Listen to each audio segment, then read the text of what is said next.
You think about Tallahassee in the South at that period of time, a lot of anxiety around issues of race. Tallahassee was a much smaller town.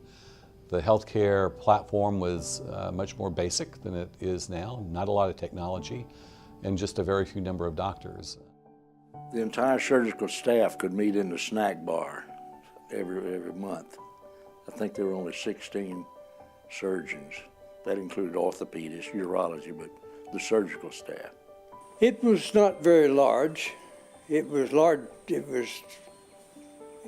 was in need of a lot of things.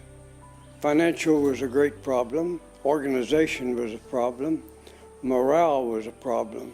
And what he always told me is that the reason he took the job in Tallahassee was that it was so screwed up here, there was nothing he could do to make it worse.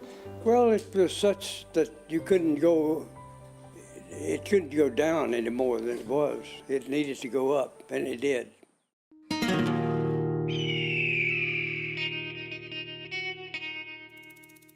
MT was clearly captain of the ship. He was one of those that when he said jump, you just said how high and you obeyed. But he came from that background, and it was that era of leadership. He knew exactly what needed to be done, and as a tall Texan, as many people called him, he kind of ran it as a tall Texan. He just didn't have the holsters on his hips. MT set the pace. I mean, you had to, probably all he asked of his folks was just keep up with me. And if you did, you were pretty good, because he set a good pace, a great pace for everybody. I mean, we knew the people that worked in the kitchen. We ate lunch at the hospital on Sunday. And so, and a lot of the doctors and their families did too. And so we were up there, and we knew the cooks, we knew the housekeeping people, we knew the nurses. It was a smaller operation then. Yeah, everything he did, when you really look underneath it, it was to make sure that patients received quality care here, and that the people who worked here enjoyed what they did. But what they did was to serve those patients who came here.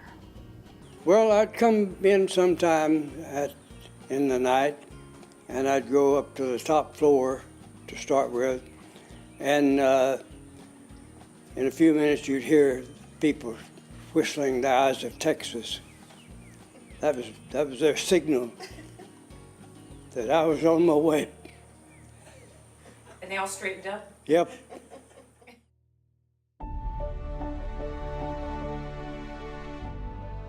I think that, his legacy will be, forever, I think, ingrained in the walls of this current structure and what he meant here.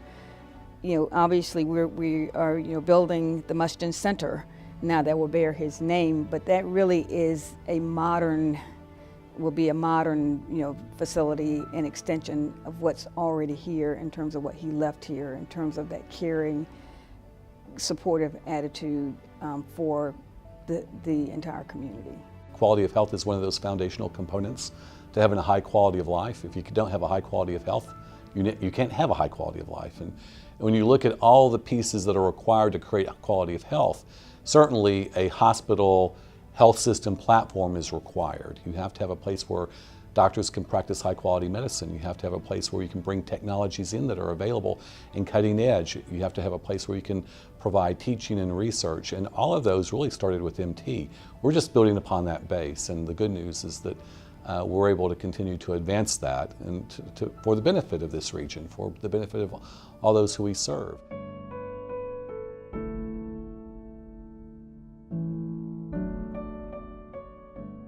FAMU's hospital was supported by the state. And then as things began to change with integration, the state pulled out its funds. And of course the hospital lost its funding, and it of course began to deteriorate, and we had to really close it because we just didn't have funds and materials to keep it supported. Nobody lost their job. Everybody that had a job at FAMU had a job at TMH.